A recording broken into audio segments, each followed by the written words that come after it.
Sometimes I see that the coaches, that they're not emotionally attached to your situation. What's great about working with a coach is you can go, dude, I find this interesting about you and this, what are you talking about? And they're like, are you talking about me? I don't think my English is good enough. Come on, you're not gonna get a microphone working on tech, lead an entire team, talk to 500 people. You just need what? To understand first.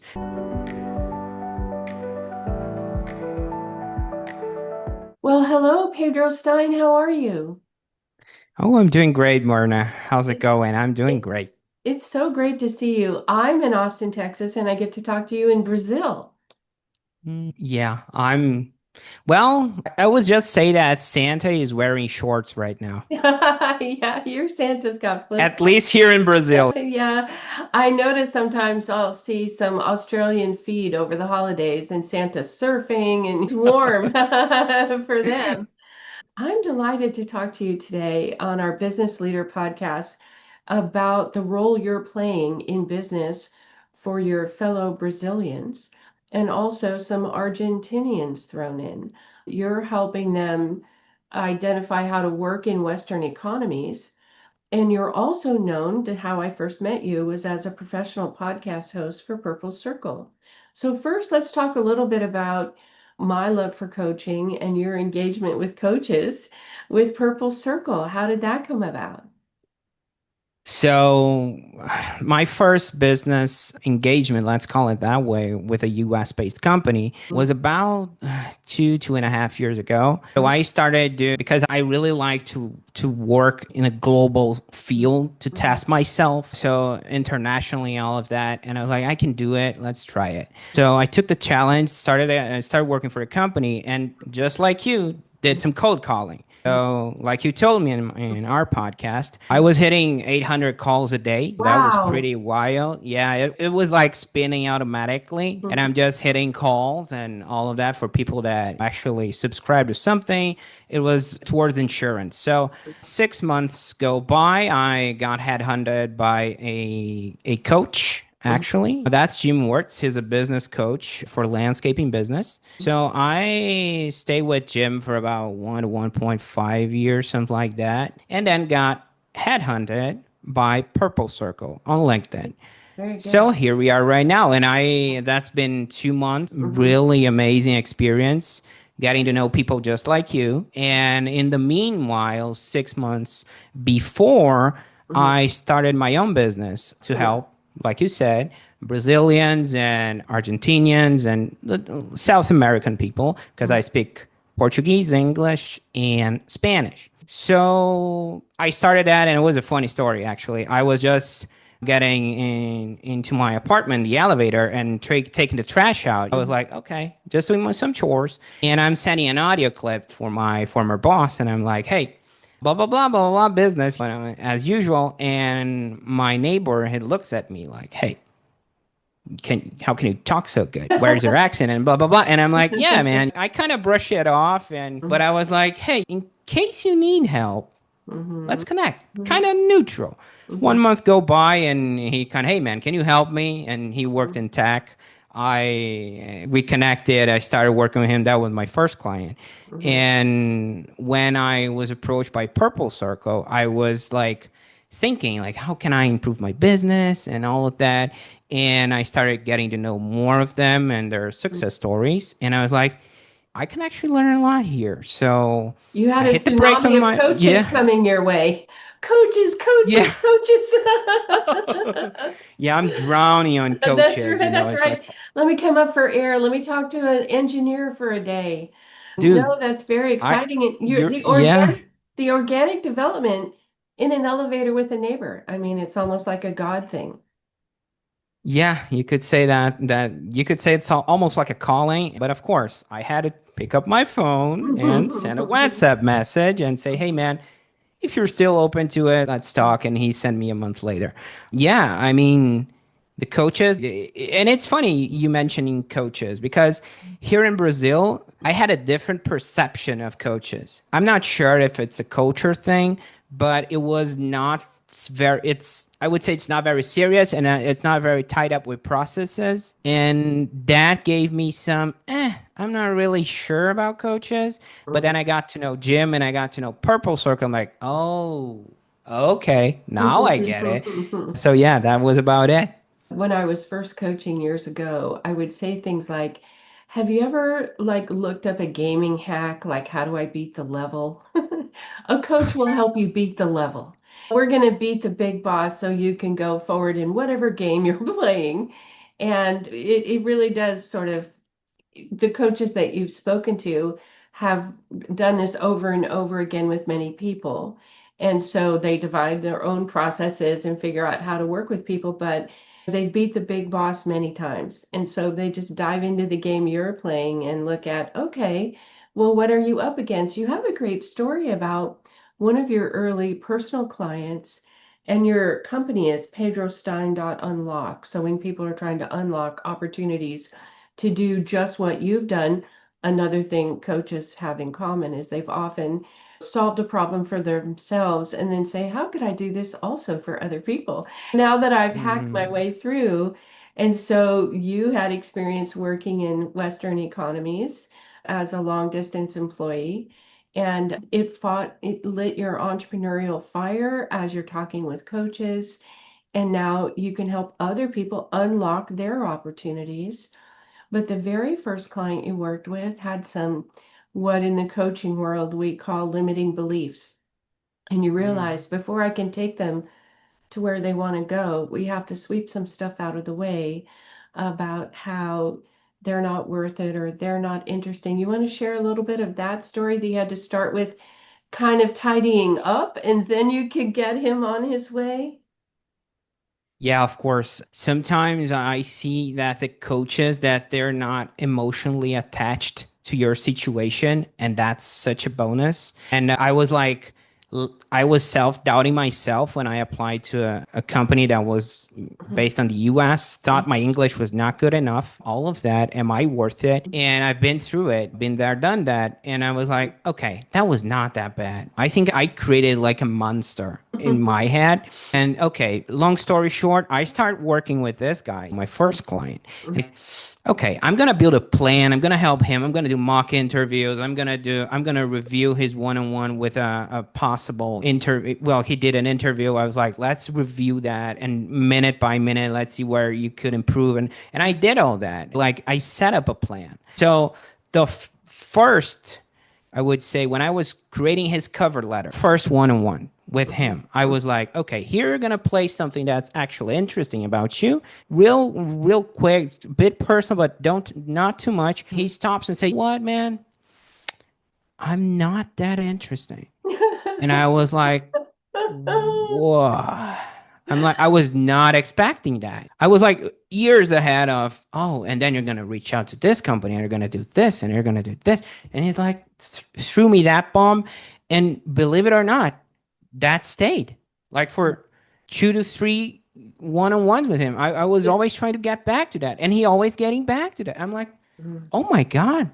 To a point that I was talking to my wife. I was like, maybe I need to make sure he's got a therapist or some type of support because I'm feeling a bit scared right now. The guy is Mhm. not interesting. He's telling me so self-worth. Imagine bottom. I'm like reaching out to my friend who's got a master's in psychology. I'm like, dude, I talked to this guy. This happened. What should I do? He's like, you need to start ramping him up day by day. Start talking with him, and gave me all the ins and outs about it. And I'm like, okay. So that eventually worked. Okay, and but yeah, that was crazy. And the fact that we create so many plans and he's like taking my plans and whoop, I don't care about that. I have a bomb for you right here, man. And I'm like, wow. So when that happened, I was like, oh, the coaches were right. It's not about the tools and all of that. The big boss, it Mhm. sounds like it's the limiting belief. I might be wrong, Myrna. Your No, opinion, no, please. absolutely. It is about limiting beliefs. And the challenge is they're almost always invisible to us. We just believe they are truths about us. And what's great about working with a coach is you can go, dude, I find this interesting about you and this and this. What are you talking about? And they're like, are you talking about me? So limiting beliefs are often the invisible to the person believing them. Well, my father's always said I'm bad with money, or so and so said I'm never the belle of the ball, or it's like, what? So that's really wonderful for you in terms of coaching to start with someone who is so in their own way that you had to start with moving them out of their own way and then getting down to business. But ultimately, the resume and the interview practice, he landed a job in tech, right? Yeah.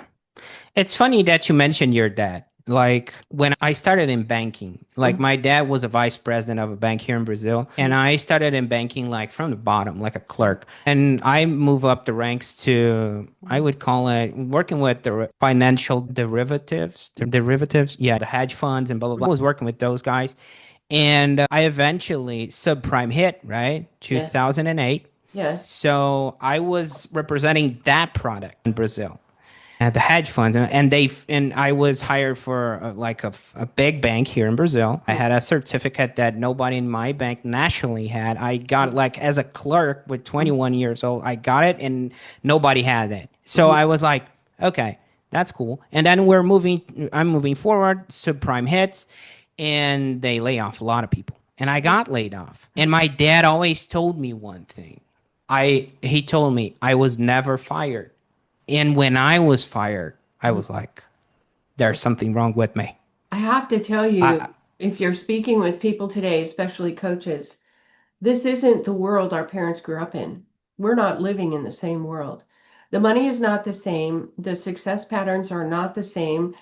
And I mean, it's just not the same world. I was talking with someone who's creating men's programs in a new university. And I said, more than one sort of middle-aged man has told me, I can't replicate my father's life because that world doesn't exist anymore. I can't do 20 years in a bank because the bank may not survive 20 years, the next 20 years. Now we have cryptocurrency. I mean, the world is just not the same world. And so I loved what you talked about as we were preparing for this interview, that as you're being a podcast host for coaches and kind of soaking up sort of by osmosis the things they talk about, you've realized owning a small business for yourself is the journey. You know, it's the mm, experience and what happens along the way. New opportunities arise and you explore them. New opportunities arise and you explore them. You're developing yourself and your business in real time. And that's the world we live in now. So many of the old rules, the ladder to success, somebody knocked the ladder over. We're having to reinvent how to live. And coaches can help with that, especially coaches like you are not afraid to say, well, let's look at US employers for someone who's in Brazil, mm, Argentina, or it doesn't have American English as a native language, especially in the world of technology. It's fun when I hear people in France or people in Spain say television or internet. In technology, we have so many words that became the word for the thing because it was invented mm, by Americans. And so that the American word is the thing and then spoken in the foreign language because there isn't necessary mm. le television. You know, it's people, they say YouTube, even if it's not, We you have the know, same here in Brazil, by the way. yes, yes, They those they things. say they say like YouTube, and I'm like, oh, YouTube. Okay. Yeah, it's really fun. And I love how you're inspired to help other people achieve what you yourself have achieved. And so, could you walk me through as someone approaches you, and English is not a native language, but they know they have Mhm. the skills and the work ethic to do a job in a US based company, and how you help them kind of make that transition. So they knock on your door, not really, they reach out to you by email, but we'll pretend they knock on your door and they Right. say, Pedro, I've looked at your unlocked business and I want you to unlock a tech opportunity for me. What is the process you sort of take them through? So right now, I'm hitting the brakes, right? Like we talked before the podcast, because I'm being bombarded with information when I'm talking with 5 to 6 coaches a day on the Yes. podcast, and they're giving me live feedback of what works and what not works. For the 2025 year, I'm not taking any clients right now, and for the next at least 3 months, I'm still building up again. But I will tell you this on tech, Mhm. especially in Brazil, we Mhm. see a lot of limiting beliefs. Yes. Like, for example, this guy. Okay, my first client, same example. He was like, people are calling me to do an interview. I'm not even showing up. I'm like, why is that? I don't think my English is good enough. So I'm like, wait a minute. Let's talk 10 minutes of English and I'll tell you if your English is good or not. And I talked with him and I'm saying, dude, come on. You're not going to get a microphone working on tech, lead an entire team, talk to 500 people. You just need what? To understand first. So you don't waste time and resources doing a task that you shouldn't. Let's say you're a developer. Task and just go for it, man. You don't need to hop on a stage and do a perfect thing. No, dude, it's different. My work as a podcaster right now for Purple Circle and when I was a high ticket sales closer, yeah, definitely. I need to sound native, but not you, bro. Take it easy. So I see a lot of that on tech, especially on tech. Guys that I'm like telling them, dude, while you're thinking about showing up to that interview, there are 10 guys with way worse English and they're already there, man, and they took that job. So it's about, I would say, a self-limiting belief, like you perfectly put in here in the conversation. But the structure would be eventually, since we're talking about a third world country, I need a little ticket. Okay. The upsell would be probably depending a group coaching and then the premium a one-on-one. But yeah, with a course, I'm structuring a course because I want to make it affordable. Like you told me Yeah. about a life design that you're reaching out to globally, you Yeah. need to be affordable because it's about impact, right? Well, and I think Helping people. the common Pareto rule that 80% of the people you talk to are not prepared or ready or need the upsell, but 20% of them are. And you Mhm. can't flood your calendar with 24-hour a day one-on-one meetings anyway. So if you have an 80% offering and then 20% of those people step up to group coaching programs or to one-on-one coaching, then you're helping people as they need to be helped, what's right for them. Perfect. And also, Purple Circle taught me one thing is like you can have the triangle, right? You can buy an audience, you can build an audience, or you can borrow an audience. This is borrowing an audience, right? Yeah. Buying his ads and build this from the ground up. So I'm in the point that I feel like building an audience, having my copyright newsletter, set all of that to put in an autopilot so I can still talk with cool people like Myrna. I don't want to throw it Oh, all away. I'm still in the fantastic. learning process. Well, and I think too that more and more people are looking to outside of the US to have employees that are more affordable. There's that salary arbitrage component, and it works very well for both parties. You don't have to up and move to Wisconsin from beautiful Brazil. You can still produce the work. What I love about having you think about leaning into technology hires is math, programming is programming. And so they can do the work. And then the conversation around when is it due? Is this what you wanted? Is a much smaller component of the work they perform. If they were foreign based coaches and they had to talk the whole time for their job, that's another story. Like you'd Hmm. say, they would have most of their time on a microphone. Their verbal skills would be the core component of what they offer, but it is not the core component of what technology people offer. They're doing the programming or they're doing the logistics planning or they're doing the QA testing or whatever it is they're doing. That functionality is not verbal. So they're verbal on the edges about when do you need it? Are you happy with what we did?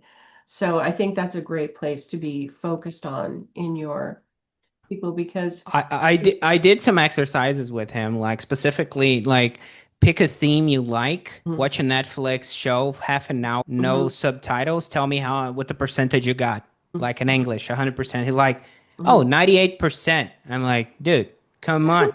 Yeah, You're you're telling me good. your English is bad? You can do it. He's like, Mhm. yeah, I can do it. That kind of, Well, and how wonderful in that example that you got him to believe it, because that's the job. You believe it. Now we have to get him to believe it. hmm. So, That's the you know, tricky part, Myrna. yes, that's the core of coaching is I use the analogy sometimes with playing baseball that I'm your hitting coach. I don't swing the bat, but I tell you a little more weight on your back foot.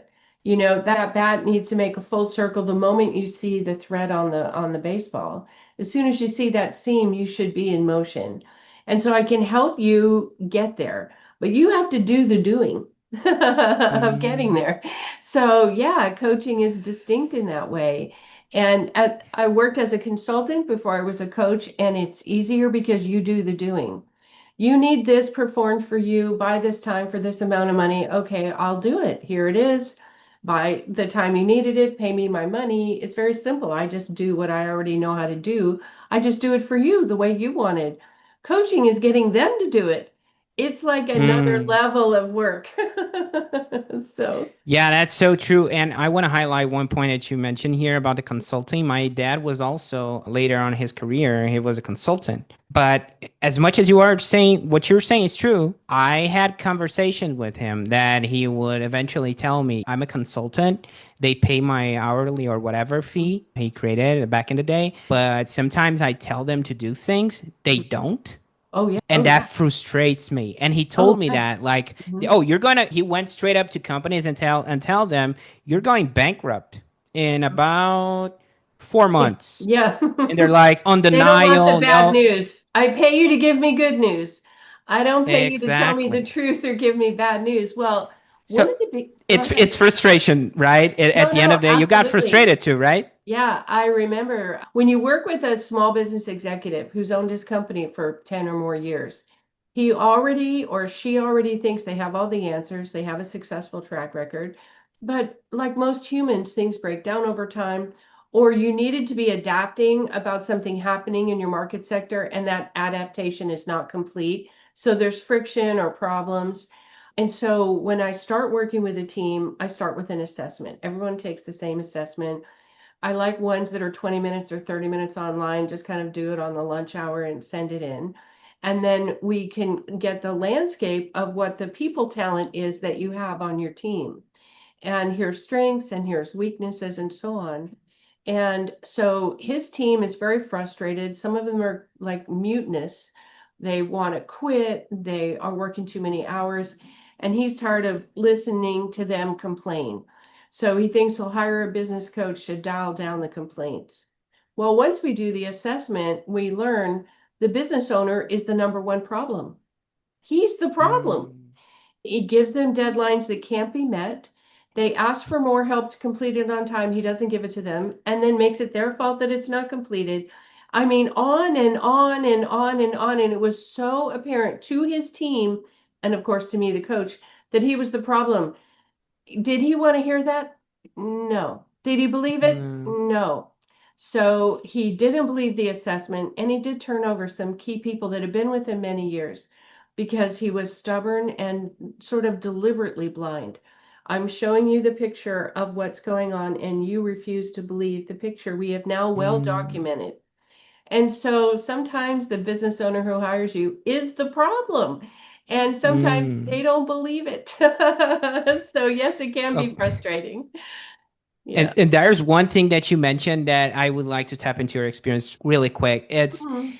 I'm not sure if you have that feeling, but sometimes I feel like that people, they're romanticizing the fact that they're solving something. Like, I'm gonna get your gym membership, Yeah, but I'm not gonna hit the gym. I'm gonna that's hit it. right. I'm gonna hire a coach, and she sent me this assessment, this big old form.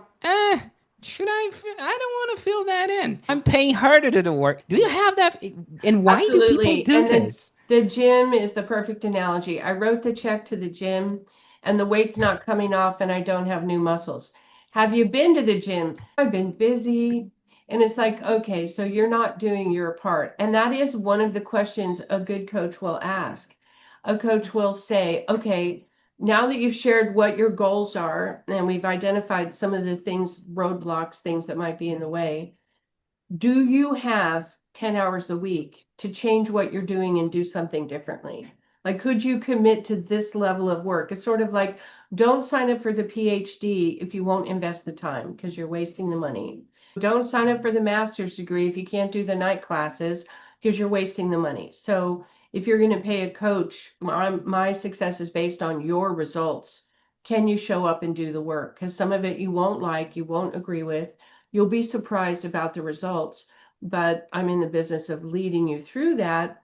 And it's not obvious to you, or you would have already done it. If it was obvious to you, you would have Mm, already done it. So there are some blind spots, and I'm going to remove the little blind, and you're going to see things, and then we're going to handle them. But you have to roll up your sleeves and do the work. And if it doesn't feel like the timing is right, then let's not. So I do think you have to ask for that accountability and say, I mm, can't swing the bat for you. I can tell you how much weight to put on your back foot and when you should swing as soon as you see the seam in that fastball, but you have to actually do the do. And if you're ready, I'm ready, but it's going to take both of us. And you mm, have to kind of come out with that agreement in the first meeting before money changes hands, documents are signed, mm, that, yeah, okay, I'll roll up my sleeves. And I get this kind of comment, which is so rewarding. And then I'll ask you about what you find rewarding and what you're doing. I didn't know it could get this good. I didn't know I was in my own way. And now that I'm out of my own way, the way forward is so obvious. And it wasn't obvious before. So when you see the little light bulbs go on over their heads, that's really the rewarding part. And what you learn in coaching, you have forever. If I teach you how to hit a fastball, you always now know how. Somebody throws you a fastball, you know how to hit it. And just like your client knows now for sure his English is good enough, but he didn't know that before he worked with you. And did you have to teach him better English? No. You had to get him past the belief that his English wasn't good enough. And that's mm, coaching.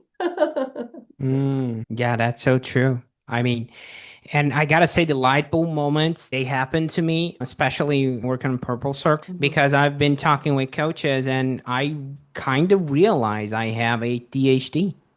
Seriously. Like I was telling myself, for example, in school, that I would sit in the front row because I want to pay attention so I don't have to do homework. I realized when I'm 39 years old that I was creating a coping mechanism so I don't get myself distracted and I Mhm. get myself easily distracted. So I get for example, my work currently I have several checklists I'm starting to realize sometimes I get into rabbit holes with Mhm. like boo and I'm like Yeah. what I'm doing and and I'm like I need to see a doctor. I told my wife today like it's crazy. Before you take the Moments like Adderall, that happening. Hmm? before you take the Adderall, which is meth, which is what they prescribe you, it will Okay. give you more mental clarity. But I have a recommendation instead because I've worked with a number of clients, especially clients in creative fields. They learn to work for themselves because they don't fit in the systems other people have built. They get spit Hmm. out of other systems because the way they navigate the world is just different.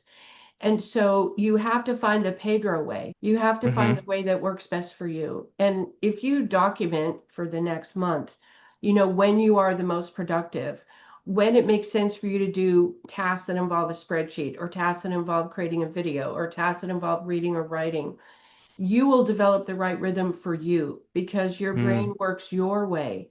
And I remember helping a client, brilliant woman, and she was trying to hire an assistant. And the assistant was insisting that she be given her tasks the way she had always been given them by other people. And I said, well, you're going to have to train your assistant that her tasks are going to come your way for your business. And it won't look like how other people have done it.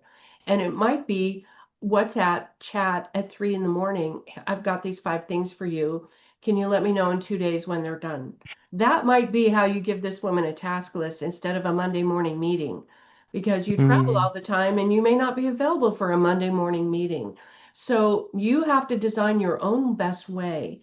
And then you unleash creativity and peace of mind Mm. and happiness with your results because you are going on Pedro's rhythm, not how the rhythm of other people, how they do it. And so I encourage you, document the best Pedro way and then Mm. design your day of work that way. Oh, I And love the free coaching lesson. So let me. well, for any of you out there who are watching and you have ADD or ADHD, think about how you best interface with the world and design your life with that in mind because you will be successful. All the famous artists that we have, Fermi was a scientist, Italian scientist. I think he lived in Brooklyn. He solved the fusion problem for nuclear physics in the bathtub. When he Mm, was stuck with a problem, he would draw a hot bath and he would bring a notebook and lay in the bathtub and write. And that was how he solved math problems in physics that could not be solved. He invented the nuclear process in the bathtub because that's what worked for Fermi. wow. And so when you can unleash your creativity because your work is planned best suited for you, that's all you need to do. It doesn't have to be 9 to 5. It doesn't have to be on spreadsheets. And yeah, so the school system that we all went through was designed to help people, good factory workers. You would go class to class, you'd have 10-minute breaks. Everyone's out to recess, everyone's called back in, you do your homework, you turn it in. That sort of methodical way of being works for like 70% of the population, which means for about 30%, it doesn't work at all. It just, Mm, that system of be here for 10 minutes and go over there for 30 minutes and now listen to this, it doesn't work for everybody. And so rather than saying you're not complying with the system, understand you must design your own system for your strengths and then let that allow you to blossom. So do it the mm. Pedro way. Okay, Pedro way. The Pedro Pedro way. way. I like that. Yeah, I think it was so freeing to understand myself that I was going through some stuff that actually was not exactly what I thought it was. I think that's liberating. It's like, oh, I was doing this because of that, but not really, Pedro. Take it easy, bro. It's not really that. I mean, just by knowing that, it's a win on my book. Absolutely. Well, it was delightful to get to know you. PedroStein.unlock, but people can find you on LinkedIn, right? And Yep, they can learn find me about on Purple LinkedIn. Circle. And also, they'll be able to watch your wonderful podcast interviews like the one you did with me. Oh, yes. I was about to say that. Do you have a crystal ball there or are you reading? What's happening, Myrna? There we Yeah, go. that's exactly. Career Coaching Secrets. You can take a look at that. Purple Circle, we help Career Coaching Secrets podcast. We sponsor them actually. And yeah, you're going to see Myrna. You're going to see my face, unfortunately, Oh, but yes, Myrna's. no, it's great. Okay. Oh, yes, we're And yeah, making the that's about world it. more cooperative with every podcast you do. So thanks again for your time with Purple Circle crew. And I'm excited about your business as it really gets underway in 2026. Your clients will be lucky to work with you. Appreciate you, Myrna. All right. Well, until next time, everybody, and thanks for visiting.